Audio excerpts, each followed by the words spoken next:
নমস্কার বন্ধুগণ, কেমন আছেন সবাই? আশা করি সবাই ভালোই আছেন। মণ্ডল ব্লগস চ্যানেলে আপনাদের সবাইকে স্বাগত জানাই। আজকে আমি আপনাদেরকে দুটো তরমুজের রেসিপি করে দেখাবো। এগুলো দেখতে যেমন সুন্দর হয়েছে, খেতেও তেমন সুন্দর। এই দুটো রেসিপি বাড়িতে বাচ্চাদের তৈরি করে খাওয়ান, বাচ্চারা খেয়ে খুব খুশি হবে। এখন গরমের ছুটি, বাচ্চারা ঘরে আছে, সব সময় একঘেয়েমি কত পড়াশোনা করবে বলুন। যদি এই রকম কিছু ভালো মন্দ বানিয়ে ওদের খাওয়ান, ওরা খেতেও যেমন ভালোবাসবে, তেমনি আপনি যখন ওদের পড়াশোনাও করতে বলবেন, ওরা মন দিয়ে পড়াশোনাও করবে। দেখুন, আমি আজকে বানাবো তরমুজের জেলি বা পুডিং, আর বানাবো তরমুজের আইসক্রিম বা পপসিকেল। প্রথমে দেখুন, আমি একটা তরমুজ কিনে নিয়ে এসেছি গোটা। দেখুন আমার তরমুজটা কত সুন্দর, ভেতরটা টুকটুকে লাল। এই তরমুজটা দুখাদি করলাম, মানে একদিকে একটু কম কেটেছি আর একদিকে একটু বেশি কেটেছি। যেটা বেশি পরিমাণে রেখেছি সেই দিকটার অংশটার ভেতরের শাঁসটা আমি প্রথমে ওখান থেকে কুপিয়ে কুপিয়ে একটা বড় বাটিতে নিয়ে নিচ্ছি। এই তরমুজের শাঁসটা দিয়ে আমি জেলি বানাবো। দেখুন কিভাবে করি। দেখুন ভেতরটা কত সুন্দর কুড়িয়ে নিয়েছি, আর কিন্তু তরমুজের শাঁস ভেতরে আর নেই। এবার এটা একটা বাটির উপর রেখেছি, নাহলে সোজা হয়ে দাঁড়িয়ে থাকবে না। এবার একটা গ্রাইন্ডারের বাটি নিলাম, সে বড় দেখে একটা গ্রাইন্ডারের বাটি নেবেন, দিয়ে তার মধ্যে তরমুজের শাঁসটা এর মধ্যে দিয়ে দেবেন। আমার একবারে পুরোটা যায়নি, আমি অর্ধেকটা করে তরমুজের শাঁসটা গ্রাইন্ড করে নেব। দেখুন এটা গ্রাইন্ডারে পালস মোডে দেবেন, মানে একটু করে চালাবেন, একটু করে বন্ধ করবেন, একটু করে চালাবেন আর একটু করে বন্ধ করবেন, না হলে কিন্তু বীজগুলো বাটা হয়ে যাবে। তরমুজের শাঁসটা পিষা হয়ে গেছে। এবার একটা বড় বাটির উপরে একটা ছাঁকনি রেখে আর এই রসটা ঢেলে দেব, আর ছাঁকনিতে এই রসটা ছেঁকে নেব, আর ছাঁকনির মধ্যে বীজগুলো পড়ে থাকবে, এই বীজগুলো আমি ফেলে দেব। তাহলে আর রসের মধ্যে আর বীজ থাকলো না। দ্বিতীয়বারে আবারও যে শাঁসটা ছিল সেই শাঁসটা আমি গ্রাইন্ডারে বেটে নেব, বেটে আর এইভাবে ছাঁকনিতে ছেঁকে নেব। রসটা বাটিতে পড়ে যাবে আর ছাঁকনিতে বীজগুলো ছাঁকা হয়ে যাবে। এইভাবে এগুলোরও ছেঁকে নিয়ে এরও বীজগুলো আমি ফেলে দেব। এবার এই ফ্রেশ রসটা আপনি এমনিও পান করতে পারেন, বা এই গরমে মিছরি এর সঙ্গে মিশিয়ে আপনি এটা পান করতে পারেন, তাহলে শরীরটা ঠান্ডা থাকবে। অনেকেই তরমুজ এমনি এমনি খেতে পারে না, বীজ থাকে। এইভাবে যদি রস বার করে তাকে খাওয়ানো যায়, সেও খেয়ে নেবে। এবার এখান থেকে এই ফ্রেশ রস আমি 2 হাতা মতন তুলে রাখলাম, বা হাফ কাপের মতন তুলে নিলাম, আর বাকি রসটা আমি গ্যাসে বসিয়ে দিলাম।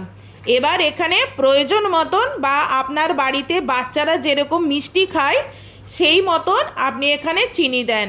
আমি এখানে হাফ কাপের মতন চিনি দিলাম, দিয়ে ওটা ফুটতে দিলাম।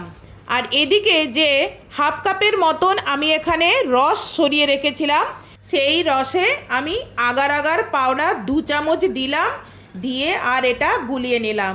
আপনি যদি বাই চান্স যদি রস তুলে রাখতে ভুলে যান, তাহলে জলের মধ্যে 2 চামচ আগার আগার পাউডার গুলে নিতে পারেন। আগার আগার পাউডার গোলাটা এই রসের মধ্যে দিয়ে দেব। তাই এই রসটা ফুটে ফুটে কিছুটা মরে গেলে তখনও দিতে পারেন, বা আমি এই দেখুন এখনই এটা দিয়ে দিচ্ছি। আমার কিন্তু রসটা এখনও ফুটে ওঠেনি, তবে এইটা আমার ফোটাতে টাইম লেগেছিল 20 মিনিটের মতন, কারণ এটা প্রচুর পাতলা ছিল। তাই জন্য গাঢ় করার জন্য আমি রসটা অনেকটা মেরেছিলাম 20 মিনিট ধরে। আর আপনারা যদি রসটা কিছুটা মেরে দেন, তারপরে যদি আগার আগার পাউডারটা দেন, তাহলে 4 থেকে 5 মিনিট মতন ফুটিয়ে আর গ্যাস থেকে নামিয়ে নেবেন। আর গরম অবস্থাতেই আপনি ওই যে তরমুজের খোলটা রেখেছিলাম খালি করে শাঁসটা, তার মধ্যে ঢেলে দেব। এইটা কিছুক্ষণ ঠান্ডা করার পরে তারপরে ফ্রিজে এটা রাখা হবে, নাহলে ফ্রিজটা কিন্তু গরম অবস্থাতে ঢুকিয়ে দিলে নষ্ট হয়ে যাবে। এবার এখন থেকে আমি 2 ঘন্টা পরে ওটা আবার বের করাবো। আমি এই বাকি তরমুজের এই অংশটা দিয়ে আইসক্রিম তৈরি করে দেখাচ্ছি। দেখুন একটা তরমুজ এনে আমি কতগুলো রেসিপি তৈরি করে আপনাদেরকে দেখাচ্ছি। আজকে আমি গরমে দুটো রেসিপি তৈরি করছি। একটা হলো পুডিং, সেটাও আপনি গরমে ঠান্ডা ঠান্ডা পরিবেশন করবেন। আর একটা দেখাচ্ছি তরমুজের পপসিকেল।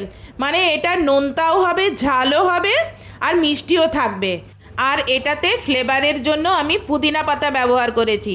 আপনারা একবার এভাবে আমার মতন আইসক্রিমটা বানিয়ে খেয়ে দেখবেন তো কেমন লাগে। একবার বানালে আপনি বারবার বানিয়ে খেতে ইচ্ছে করবে। কথা বলতে বলতে তরমুজের শাঁসটা বের করানোও হয়ে গেছে। আর গ্রাইন্ডারের জারে এই দেখুন নিয়ে নিলাম, দিয়ে এবারে এটাকে বেটে নেব। তারপরে একটা বাটির ওপরে ছাঁকনি রেখে আর এর রসটা ছেঁকে নেব। সত্যি কথা বলতে সবার বাড়িতে ক্রিম দেওয়া আইসক্রিম বানানো সম্ভব নয়, তাই জন্য আমি এইভাবে বাড়িতে থাকা উপকরণ দিয়ে আমি এইভাবে আইসক্রিমটা বানিয়ে দেখাচ্ছি। আর কি বলুন তো, মিষ্টি মিষ্টি খেতে সবসময় ভালো লাগে না। এই গরমে একটু যদি মুখরোচক হয় তাহলে কিন্তু খেতে খুবই ভালো লাগবে। আমি এখানে রসের মধ্যে প্রয়োজন মতন চিনি দিচ্ছি। আপনারা আপনাদের পছন্দ মতন চিনি দেবেন। আমি এখানে হাফ কাপের মতন চিনি দিলাম, আর নোনতার জন্য বিট লবণ দিলাম, আর ঝালের জন্য গোলমরিচ দিলাম। দিয়ে এই রসটাকে আমি গুলিয়ে নেব। প্রয়োজন যদি থাকে চিনি, নোনতা কি ঝাল সেইগুলো আরেকবার করে দিতে পারেন। আমি আরেকবার একটু বিট লবণ দিলাম। আর ফ্লেভারের জন্য এখানে আমি বলেছিলাম পুদিনা পাতা দেব। এই দেখুন পুদিনা পাতাটা জল দিয়ে ভালো করে ধুয়ে আর এইভাবে একটু বেটে নিলাম, দিয়ে এটা এই অবস্থাতেই আমি দেব। আমি আর ছেঁকে টেকে দিচ্ছি না। পুদিনা পাতার রসটা মুখে লাগলে বেশ ফ্রেশ ফ্রেশ লাগে। চলুন, মোটামুটি আমার রসটা গোলা হয়ে গেছে। এবার তরমুজের ওই খলার মধ্যে কতকটা রস ঢেলে দেব। এইভাবে এটা আইসক্রিমটা জমতে দেব। আর কিছুটা রস ছোট ছোট চায়ের যে কাগজের কাপগুলো আছে সেই কাপের মধ্যে ঢেলে দেব। দিয়ে এগুলোর ওপর কাগজ চাপা দিয়ে তার উপরে একটা প্লেট চাপা দিয়ে ওইভাবে খলাটা জমতে দেব। আর কাপের ওপরে কাগজ চাপা দিয়ে গার্ডার দিয়ে টাইট করে সেন্টারে একটু ছুরি দিয়ে অল্প একটু কেটে সেখান দিয়ে কাঠিটা সোজা করে দাঁড় করিয়ে দেব। এইভাবে দুটো কাপেরই আমি তৈরি করে নেব। তারপরে এগুলোকে ফ্রিজে একদিনের জন্য জমতে দেব। এমনিতে কিন্তু সোজা হয়ে কাঠিটা দাঁড়াতো না, কাপের উপরে কাগজটা টাইট করে দেওয়া আছে, তাই জন্য মাঝখানে সেন্টারে একটা ছোট ফুটো করে কাঠিটা সোজা করে দাঁড় করাতে পেরেছি। আইসক্রিমটা আমি ডিপ ফ্রিজে একদিনের জন্য রাখছি। আর পুডিংটা কিন্তু নর্মাল ফ্রিজে রেখেছি, ওটা নর্মালি এমনি জাস্ট ঠান্ডা হবে। ঠান্ডা ঠান্ডাই পুডিংটা খেতে হয়। চলুন পুডিংটা এখন বের করে নিয়ে যাচ্ছি, দেখাচ্ছি। দেখুন কত সুন্দর জমে গেছে, আর জমার পরে এটা কীরকম কমে গেছে দেখুন, আর কীরকম থকথকে মতন হয়ে গেছে। আর যে অংশটা অতিরিক্ত বেরিয়ে আছে আমি সেই অংশটা তরমুজের কেটে ফেলে দেব। এটা জমার পরে এতটা কমে গেছে। এবার তরমুজটাকে দেখুন দুখাদি করছি, কত সুন্দর কালার হয়েছে দেখুন, আর কত সুন্দর দেখাচ্ছে। কেন বলুন তো, এর মধ্যে তো আমি জলটা মোটামুটি মেরেই দিয়েছিলাম, আর আগার আগার পাউডারের জন্য এটা গাঢ় হয়ে গেছে, তাই জন্য এটা এত সুন্দরভাবে জমেছে। দেখুন টুকটুকে লাল হয়ে গেছে। হ্যাঁ, কত সুন্দর দেখাচ্ছে, কি সুন্দর জমেছে বলুন। একবার এভাবে আপনারাও বানিয়ে খেয়ে দেখবেন, আপনাদেরও খুব ভালো লাগবে। এই দেখুন একদম থলথল করছে, কি সুন্দর নড়ছে দেখুন। এই আগার আগার পাউডার আপনি বেকারির জিনিস যেখানে পাওয়া যায় সেখান থেকে এটা পেয়ে যাবেন, অর্থাৎ কেকের জিনিস যেখান থেকে কেনেন আপনি সেখান থেকে এই আগার আগার পাউডার পেয়ে যাবেন। বেশি দাম নয়। দেখুন এই পাউডার দিয়ে করলে কত সুন্দর লাগছে, পুরো জেলি একদম থলথল করছে। একবার এভাবে আপনারাও বানিয়ে খেয়ে দেখুন, আপনাদেরও ভালো লাগবে, আর বাচ্চাদের তো খুবই ভালো লাগবে। একবার এইভাবে এই গরমে বাচ্চাদের একবার বানিয়ে দিন, দেখুন তো বাচ্চারা কীরকম খুশি না হয়। দেখুন এবার আমি আইসক্রিমটা বের করাচ্ছি একদিন পরে। আমি পুডিংটাও কিন্তু একদিন পরেই বের করেছি। চলুন দেখি আইসক্রিমটা কীরকম জমেছে, আপনাদেরকে খুলে দেখাই। দেখুন আইসক্রিমটা জমেছে ঠিকই আছে, কিন্তু আইসক্রিমের কালারটা অতটা ভালো আসেনি।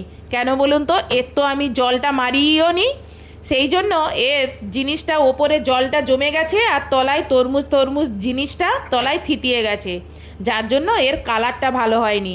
একটা কাপ কেটে দেখাচ্ছি, দেখুন তলায় কালারটা কত সুন্দর হয়েছে, আর ওপরটা দেখুন জল জল জিনিসটা ওপরটাই রয়ে গেছে, সেই জন্য তরমুজের আইসক্রিমটা এরকম দেখতে হয়েছে। কিন্তু খেতে কিন্তু একটুও খারাপ হয়নি। আপনারা একবার এভাবে বানিয়ে খেয়ে দেখবেন তো কেমন লাগে এই নতুন ধরনের তরমুজের পেপসিকাল। আজকের মতন এখানেই ভিডিওটা শেষ করছি। নেক্সট ভিডিওতে আপনার সঙ্গে আবার দেখা হবে। বাই।